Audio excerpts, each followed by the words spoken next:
Je suis née en 1956 en Afrique, au Congo, où mes parents ont résidé, venant de Belgique. Je suis belge à 100%.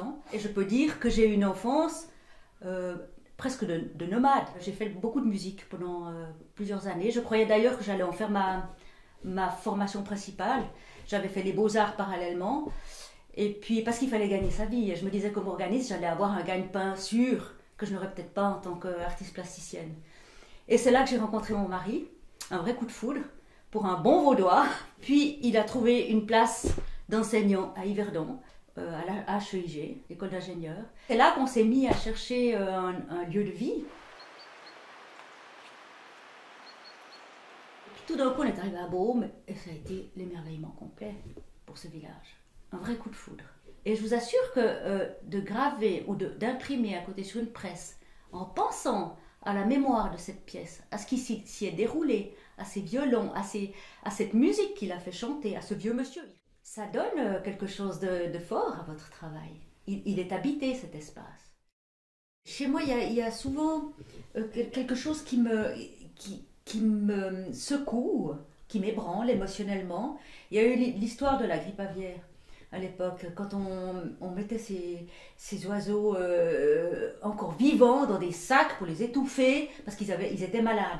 Et je trouvais qu'il y avait une espèce de violence dans ces images du vivant qu'on étouffait, que je me suis mise à dessiner fébrilement des oiseaux comme pour les ressortir du sort qu'ils ne méritaient pas.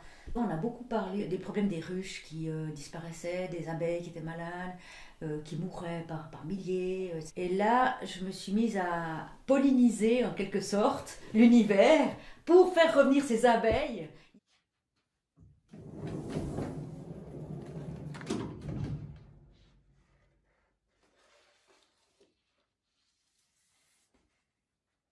Je suis plus proche des végétaux. Vous voyez, je m'entoure de végétaux partout.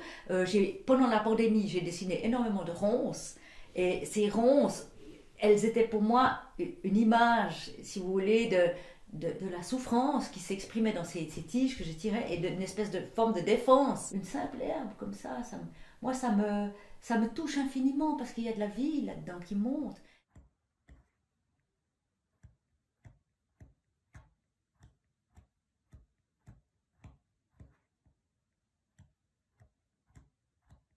Je me promène dans la nature, j'en ai besoin, c'est vital, mais quand je suis dans mon atelier, je l'oublie pour mieux la créer avec mes propres formes. Il faut de la passion dans ce qu'on fait. Si on est passionné, si vraiment ça part de quelque chose d'essentiel, on peut pas retenir un être humain à faire ce qu'il a envie de faire. C'est le plus beau métier du monde, d'être artiste. Et je pense que là, les artistes de Baume me diront la même chose. C'est qu'ici, on peut trouver une qualité d'isolement, entre guillemets, qui nous permet de faire ce qu'on a envie de faire. On a besoin d'être seul pour faire ce qu'on fait. Il y a quelque chose dans l'air ici, mais alors c'est indescriptible, qui fait de ce lieu un lieu propice au bonheur, au bien-être, à la créativité.